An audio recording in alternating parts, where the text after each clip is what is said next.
4-ші практикалық сабақ Абу-Насыр әл-Фараби шығармаларының зерттеулері. Жоспар.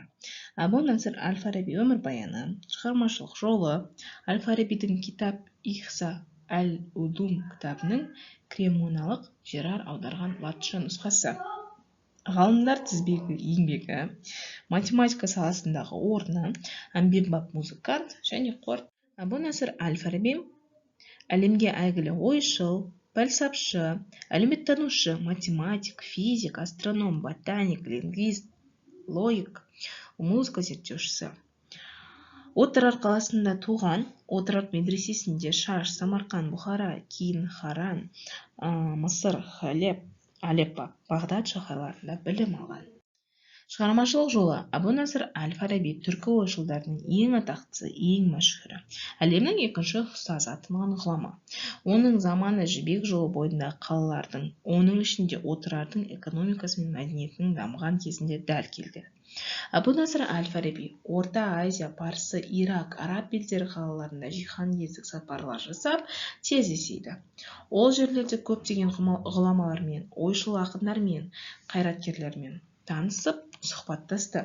Тарихи деректер бойынша 70-ге жуық тіл білген, өздігінен көп оқып, көп ізденген ойшыл философия, логика, этика, метафизика, тіл білімі, жаратылыстану, география, математика, медицина, музыка салаларынан 150-ге тарта трактат жазып қалдырды. Шығармаларында көне грек оқымыстыларының, әсіресе Аристотельдің еңбектеріне талдау жасады. Аристотельдің метафизика, категория, бірінші және екінші аналитика сияқты басты еңбектеріне түсіндірмелер жазған. Арабтың атақты ғалым географы Ибн Хаукал өзінің китап Масалик ва Мамалик атты еңбегінде және 13-ші ғасырларда өмір сүрген Ибн Халикан өзінің Уфият әл-Айон фи әл-Заман атты еңбегінде Абу-Насыр әл-Фарабидің арғы аталарының аттарын Дархан, Узлақ, таза түркі тілінде келтірілген. Болашақ ғалым алғашқы сауатын туған жерінде өз тілімен ашса да, 12-16 жас шамасында керуенге ілесіп, білім іздеп Бағдатқа кетеді.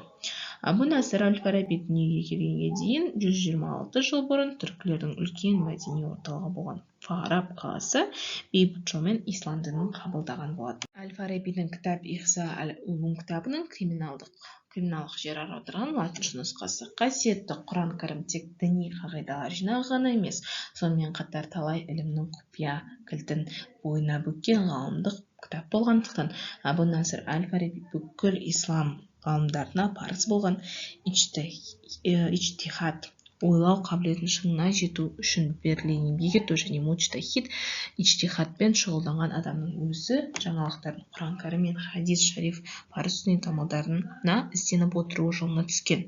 Кеңес үкіметі тұсында атеистік идеологиялық ықпалымен әл-Фараби діннен тыс ғалым ретінде көрсетілді. Әйтсе де, оның ислам бірлігін сақтауға қосқан зор үлесі туралы мынадай деректер сақталған. Тегі түркі болып табылатын баһадүр қолбасшы Мұхаммед Ишхид ибн Тұхуд әмір ислам жолын бұзған Қармат елін талқандаған соң Абу-Насыр әл-Фарабимен кездесті. Меккеге барар жолды кесіп, қажылық жасауға мұрша бермеген Қарматтардың жеңілгеніне қуанған Абу-Насыр әл-Фараби іштей қажылық етуге ниет етіп, араб халифының Саидзадаларымен әңгімелеседі.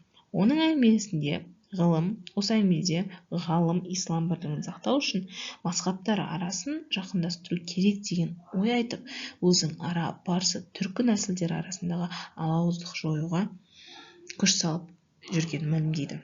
Бабалардан қалған өсиетте түркі халқы әділетшіл делінген еді. Сол сөздің ақиқаттылығы, әділеттілігіне енді көзі жеткізіп отырмыз, деп Саидзадалар Абу-Насыр әл-Фарабидің қолын құрметпен қысады. Абу-Насыр әл-Фараби өз заманында ғылымның барлық салаларынан, әсіресе математика, астрономия, физика, жаратылыстану ғылымдарына көп мұралар қалдырған. Ғылымдар тізбегі деген еңбегінде сол кезде ғылымды үлкен 5 салаға бөледі. Тіл білімі және оның тараулары, 2-ші логика және оның тараулары, 3-ші математика және оның тараулары, 4-ші физика және оның тараулары, метафизика және оның тараулары, 5-ші азаматтық ғылым және оның тараулары, заң ғылымы және дін ғылымы. Математика саласындағы орны. Әбу-Насыр әл-Фараби математик ретінде өзара тығыз байланысты 3 салада еңбек еткен. Бірінші ол математиканың мәселелері, математикалық ғылымның пәні, негізгі ұғымдары, әдістерінен шығу тегі. Екінші математикалық жаратылыстану, үшінші математиканың кейбір нақты тарауларын жасауға қатысуы.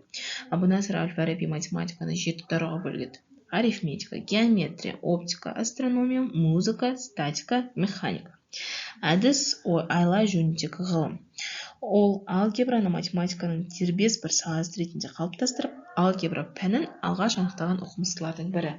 Осыған байланысты Әбу-Насыр әл-Фараби сан ұғымын 10 нақты сан ұғымына дейін кеңейту туралы аса маңызды идея ұсынған болады. Әмбебап музыкант. Әбу-Насыр әл-Фараби әмбебап музыкант та болған. Сөз саттарында ойнап, ән салған, өз жанынан ән күй шығарған. Музыканың ұлы кітабы ғұламаның әрі музыка жайында, әрі физика-математика жайында жазған тарихи үлкен туындысы. Мұнда музыкалық акустика мәселелері бойынша кең қамтылып, дыбыстың табиғаты, тегі, таралуы жайында көптеген дұрыс соны пікірлер айтылған. Музыканың тәжірибелік, эксперименттік және теориялық математикалық негіздерін жасап, физика-математикалық заңдылықтарын белгілі бір музыка аспаптарда қалай жүзеге асу жолдарын көрсетеді. Әбу-Насыр әл-Фараби ғылыми танымның жалпы универсалдық теориялық 3 шартын анықтап, соның негізінде музыка теориясын жаңадан қалыптастырды. Ол шарттардан тұрады. Біріншіден, ғылымның барлық түпкі негіздерін, принциптерін білу. Екіншіден, осы принциптерден сол ғылымға жататын қажетті қорытындыларды, нәтижелерді шығара білу. Үшіншіден, осы ғылым жайлы бұрын-соңды айтылмаған ой-пікірлерді талдай білу. Дұрысын терісінен ажыратып, қателерді түзете білу. Музыканың математика теориясын жасау жолында Әбу-Насыр әл-Фараби математиканың көптеген түбегейлі мәселелерін қамтиды. Олар қатынастар теориясы, комбинаторикалық математика талдау мәселелері, функционалдық тәуелділіктер және оны кескіндеу, аксиоматика идеясы және тағылары. Қорытынды. Фараби өз тұсында да, өзінен кейін де халық арасында кеңінен белгілі болған. Фарабиді шығыс пен батыстың көп ғалымдары өздеріне ұстаз тұтып, оның еңбектерінен үлкен өнеге, ғибрат, тәлім-тәрбие алған. Ғұламаның ғылыми философиялық еңбектерін байыптап, қайта қарау барысында оның педагогика тарихындағы ұлы тұлғалардың бірі болғандығын көреміз. Ол шығыс елдерінде тұңғыш сындарлы педагогикалық жүйе жасаған ағартушы оқымысты. Енді тапсырмаларға кезек берсек, бірінші тапсырма сұрақ-жауап айтары, сұрақтарға жауап беріңіз. Бірінші сұрақ: Әбу-Насыр әл-Фараби кім және қайда туып өскен? Екінші сұрақ: қандай қызмет атқарған? Үшінші сұрақ: шығармаларын ата. Төртінші сұрақ: қандай қалалардағы сапар жасап отырған? Бесінші сұрақ: көбінесе кімнің шығармаларын зерттеп талдау жасап отырған? Алтыншы сұрақ: Әбу-Насыр әл-Фараби өзінің философия көзқарастарында басты 3 бағытты атар. Келесі тапсырма: дұрыс және бұрыс екендігін анықта. Әбу-Насыр әл-Фараби Отырар қаласында тұрған. Дұрыс па, бұрыс па? Екінші: Әбу-Насыр әл-Фараби 350-ге тарта трактат жазып қалдырды.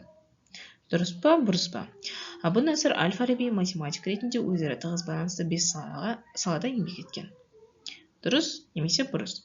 Әлемнің екінші ұстазы деп атайды. Дұрыс немесе бұрыс? Физика саласындағы Әбу-Насыр әл-Фарабидің көрнекті еңбегі вакуум туралы деп аталады. Дұрыс немесе бұрыс? Ол шығыс елдерде тұңғыш сындарлы педагогикалық жүйе жасаған ағартушы оқымысты. Дұрыс немесе бұрыс?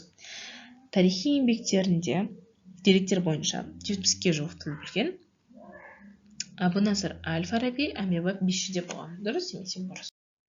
Назарларыңызға рахмет. Осымен сабағымыз аяқталды. Сау болыңыздар.